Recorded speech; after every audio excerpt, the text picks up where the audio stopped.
Πώς εξαφανίστηκε η αρχαία Σπάρτη. Μία απίστευτη βαρβαρότητα. Θησαυροί της αρχαίας ελληνικής τέχνης καταστράφηκαν και ελεηλατήθηκαν, όπως είναι γνωστό, από Ρωμαίους, Φράγκους σταυροφόρους, από τον ενετό στρατηγό Μοροζίνη και από τον Άγγλο Σκότ την ακρίβεια Έλγιν. Εξίσου μεγάλη καταστροφή επήλθε από περιηγητές και απεσταλμένους μουσείων, πανεπιστημίων και βασιλιάδων της Ευρώπης που ήρθαν στην Ελλάδα στους χρόνους της τουρκοκρατίας για να αποθησαυρίσουν νομίσματα, χειρόγραφα, επιγραφές και έργα τέχνης. Όλους αυτούς υπερέβαλε σε απληστία και σε καταστροφές που προκάλεσε στους προγονικούς θησαυρούς της Ελλάδας ο Μισελ Φουρμόν, Γάλλος ιερωμένος που δίδασκε στο Γαλλικό Κολέγιο του Παρισίου το 1690-1746, ο οποίος ξεπερνά και τον Έλλινγκ όσο αφορά στο βάναυσο τρόπο της καταστροφής των μνημείων, που κυριολεκτικά αφάνισε, αλλά και στον απίστευτο ρυθμό των αρχαιοτήτων που κατέστρεψε. Τον χειμώνα του 1724, δύο άντρες έφτασαν στην Κωνσταντινούπολη, απεσταλμένοι του βασιλέα Λουδοβίκου του 15ου. Ήταν ο Μισελ Φουρμόν, Γάλλος ιερωμένος που δίδασκε στο Γαλλικό Κολέγιο του Παρισίου, και έτσι τον Φεβρουάριο του 1729, συνοδευόμενος από τον ανιψιό του Φρασουά Σεβίν, επίσης ιερωμένος και φιλόλογος. Η αποστολή τους ήταν η συλλογή αρχαίων συγγραμμάτων και επιγραφών από τον ελλαδικό χώρο, και εφοδιάστηκε με φυρμάνι του Σουλτάνου Αχμέτ του Τρίτου, με το οποίο αποκτούσε το δικαίωμα να ερευνήσει και να μελετήσει όσους αρχαιολογικούς χώρους ήθελε στην επικράτεια της Οθωμανικής Αυτοκρατορίας. Δεν δυσκολεύτηκαν καθόλου να εξασφαλίσουν τις απαραίτητες άδειες που θα τους επέτρεπαν να εξερευνήσουν τις αρχαιότητες. Οι Τούρκοι δεν τα θεωρούσαν κληρονομιά τους και δεν ήταν δύσκολοι, αρκεί το μπαξίσι να ήταν γενναίο. Ο Σεβίν ήρθε σε επαφή με τον Πατριάρχη, ο οποίος τον κατεύθυνε προς τις πλουσιότερες βιβλιοθήκες της Κωνσταντινούπολης και στρώθηκε στη δουλειά. Ο Φουρμόν όμως δεν αρκέστηκε στα βυζαντινά χειρόγραφα και τις μουχλιασμένες βιβλιοθήκες. Ήθελε να δοξάσει τη Γαλλία και τον βασιλιά όσο κανείς άλλος και ήξερε με ποιο τρόπο θα τα κατάφερνε. Θα ξέθαβε τις αρχαιότητες και πιο δυσέβρετες επιγραφές από τα λαμπρότερα μνημεία του αρχαιοελληνικού πολιτισμού. Ό,τι δεν μπορούσε να πάρει μαζί του θα το κατέστρεφε, τάχα για να το σώσει από αρχαιοκάπηλους και τους αμόρφωτους ντόπιους. Αν δεν μπορούσε να τα έχει ο ίδιος, δεν ήθελε να τα έχει κανείς. Έτσι ξεκίνησε μία από τις πιο άγριες και παράλογες καταστροφές αρχαίων μνημείων στην Ελλάδα. Ο πρώτος σταθμός του υπήρξε η Αθήνα, όπου έμεινε 5 ημέρες. Το Φεβρουάριο του 1730, ο Φουρμόν πάτησε για πρώτη φορά το πόδι του στη Μάνη. Πήγε στην Πελοπόννησο και μέσω Μεγαλοπόλεως έφτασε στο Μιστρά, όπου η Δημογεροντία τον υποδέχτηκε σαν φιλέλληνα. Εγκαταστάθηκε στη Ζαρνάτα και δεν προχώρησε στο εσωτερικό της περιοχής, γιατί τον φόβιζαν οι οπλοφορούσες γυναίκες και η αγριότητα των κατοίκων, που διψούσαν για ελευθερία και αίμα. Τις πρώτες ημέρες της παραμονής του εκεί, ανακάλυψε εντυχισμένα στο μεσαιωνικό τείχος ενεπίγραφα αρχαία βάθρα. Αμέσως με 10 εργάτες τα ξύλωσε από την αρχική τους θέση. Έπειτα βρέθηκαν στο τείχος των παλαιολόγων 20 ακόμα κομμάτια ενεπίγραφων λίθων, που είχαν την ίδια με τα προηγούμενα τείχη. Αμέσως ο Φουρμόντ προσέλαβε άλλους 50 εργάτες. Επί 53 συνεχώς ημέρες δεν άφησε στην κυριολεξία λίθων επί λίθου, στον Μιστρά, στην Σπάρτη και στις Αμίκλες.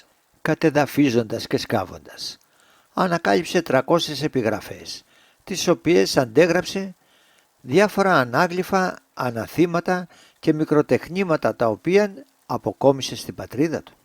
Στις επιστολές του, ο ιερωμένος περιέγραψε τους μανιάτες με χρηστά λόγια. Έφυγα από τη βάρβαρη πατρίδα τους χωρίς να αποκομίσω τίποτα αξιόλογο, τίποτε για να βγουν τουλάχιστον τα έξοδά μου. Για να εκδικηθεί το σκυλολόι, όπως αποκάλεσε τους ντόπιους, αποφάσισε να καταστρέψει ολοσχερός τα αριστουργήματα των προγόνων τους. Ρίχτηκα επάνω στην αρχαία Σπάρτη. Δυστυχώς επέλεξε την αρχαία Σπάρτη.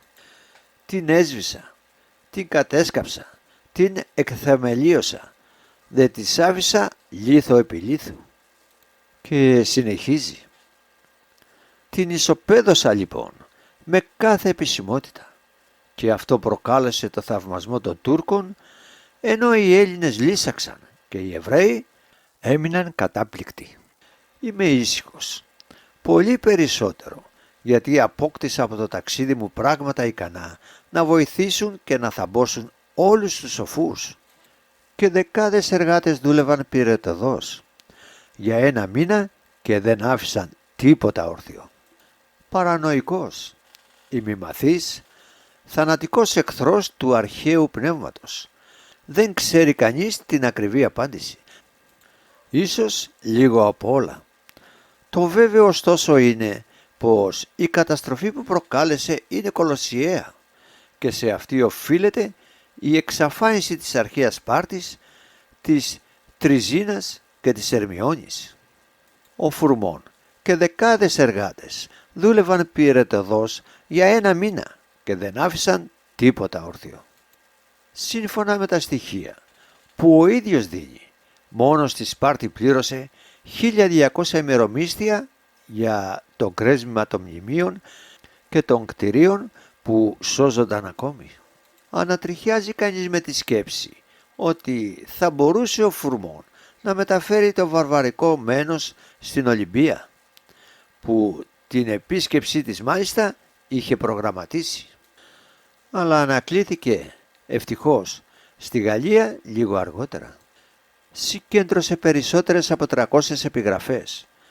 Τις αντέγραψε και όσες βρίσκονταν σε καλή κατάσταση τις φόρτωσε σε πλοία για τη Γαλλία. Οι πληροφορίες που αναφέρονται στις επιγραφές ήταν ανεκτήμητης αξίας. Ονόματα εφόρων, γυμνασιαρχών, αγρονόμων, φιλοσόφων, ιατρών, ποιητών, ρητόρων, διάσημων γυναικών, ψηφίσματα της Γερουσίας, ακόμα και τη ρήτρα του Λικούργου. Με περηφάνεια έγραφε ότι διέλυσε όλα αυτά που ακόμα και οι Βενετοί είχαν σεβαστεί και για χιλιάδες χρόνια κανείς δεν είχε τολμήσει να τα αγγίξει. Μετά τη Σπάρτη, σειρά είχαν οι Αμύκλες που κατεδάφισε το ναό του Απόλλωνα. Μόνο οι Μικίνες γλίτωσαν, γιατί οι Ογκόληθοι ήταν τόσο τεράστιοι που δεν μπόρεσε να τους ξεθεμελιώσει. Ο θαυμασμός του Φρουμών για τον αρχαίο πολιτισμό συνοδευόταν από μια αδυσόπιτη μανία καταστροφής. Οτιδήποτε δεν μπορούσε να μεταφέρει στη Γαλλία ήθελε να το εξαφανίσει από προσώπου γης, για να μην το απολαύσει κανείς άλλος. Η άρρωστη μεγαλομανία του ικανοποιούνταν μόνο όταν κατέστρεφε τα λαμπρότερα μνημεία. Γιατί ένιωθε ότι μόνο αυτός έχει τη δύναμη να το κάνει. Φαντασιωνόταν ότι το όνομά του θα γινόταν γνωστό σε όλη την Ευρώπη και θα τον υμνούσαν για αιώνες. Ο αντίλαλος θα ακουστεί σε ολόκληρη την Ευρώπη. Δεν κρεμίζει κανείς 2 και 3 πολιτείες χωρίς θόρυβο. Εγώ τις κατέσκαψα, ενώ οι παλαιότεροι περιηγητές έρχονταν μόνο να τις ανακαλύψουν. Βέβαια, δεν ξεχνούσε να δοξάσει το βασιλιά της Γαλλίας για το συμφέρον του οποίου δούλευε. Η λατρεία του προς τον Λουδοβίκο τον τύφλωσε και τον οδηγούσε σε ακραίες πράξεις. Η ευσέβειά μου έφτασε στο σημείο να μην αφήσω σε ησυχία ούτε τη τέφρα των βασιλιάδων τους. Εσκόρπισα στον άνεμο τη τέφρα του Αγισιλάου, εισήλθα στον τάφο του Λισάνδρου και ανεκάλυψα τον τάφο του Ορέστου. Το έκανα για τη Γαλλία. Ο ίδιος ομολογεί σε χειρόγραφο που σώζεται μαζί με το ημερολόγιο του ότι συγκέντρωσε πάνω από 1500 επιγραφές στην περιήγησή του το 1729 στην Ελλάδα. Σε επιστολή του, ο Φουρμόν καφιέται ότι κατέστρεψε τις επιγραφές για να μην αντιγραφούν από το μελλοντικό περιηγητή. Όλα όσα γράφει ο Φουρμόν για την καταστροφή που έκανε στη Σπάρτη εξηγούν και τη σπανιότητα των αρχαιοτήτων σήμερα στη φημισμένη πόλη. Σημειώνει λοιπόν ο παπάς τα εξής απίστευτα. Επί 30 ημέρες και πλέον 30, 40 και 60 εργάτες εκθεμελιώνουν, καταστρέφουν, εξαφανίζουν την πόλη της Σπάρτης. Μου υπολείπονται 4 μόνο πύργοι να καταστρέψω. Προς το παρόν ασχολούμαι με την καταστροφή των τελευταίων αρχαιοτήτων της Σπάρτης. Καταλαβαίνετε, αποτείνεται στο μαγέρας. Τι χαρά δοκιμάζουν, αλλά να η Μαντινία, η Στυμφαλία, η Τεγέα και ιδιαίτερα η Νεμαία και η Ολυμπία αξίζουν την εκβάθους εκθεμελίωση. Έκανα πολλές πορείες αναζητώντας αρχαίες πόλεις αυτής της χώρας και έχω καταστρέψει μερικές. Ανάμεσά τους την Τριζίνα, την Ερμιόνη, τη Τύρινθρα. Για Τύρινθρας, η μισή Ακρόπολη του Άργους, τη Φλιασιά, το Φανέο. Εισέδησα στη Μάνη. Εδώ και 6 εβδομάδες ασχολούμαι με την ολοκληρωτική καταστροφή της Σπάρτης. Γκρεμίζοντας τα τείχη, τους ναούς, μην αφήνοντας πέτρα στη πέτρα, θα κάνω την τοποθεσία της άγνωστη στο μέλλον, για να την ξανακάνω εγώ γνωστή. Έτσι θα δοξάσω το ταξίδι μου. Δεν είναι κάτι και αυτό? Και πιο κάτω, η Σπάρτη είναι η 5η πόλη που κατέσκαψα. Δεν θέλω να αφήσω λίθο επί λίθου. Δεν ξέρω αν υπάρχει στον κόσμο πράγμα ικανό να δοξάσει μία αποστολή περισσότερο από το να σκορπίσει στους ανέμους στη στάχτη του Αγισιλάου, από το να ανακαλύψει τα ονόματα εφόρων, των γυμνασιάρχων, αγρονόμων, φιλοσόφων, γιατρών, ποιητών, ρητόρων, διάσημων γυναικών, ψηφίσματα της Γερουσίας και τους νόμους του Λικούργου. Ασχολούμαι τώρα με την καταστροφή των βαθυτέρων θεμελίων του ναού του Αμικλαίου Απόλλωνα. Θα καταστρέψει και άλλους αρχαίους τόπους το ίδιο εύκολα.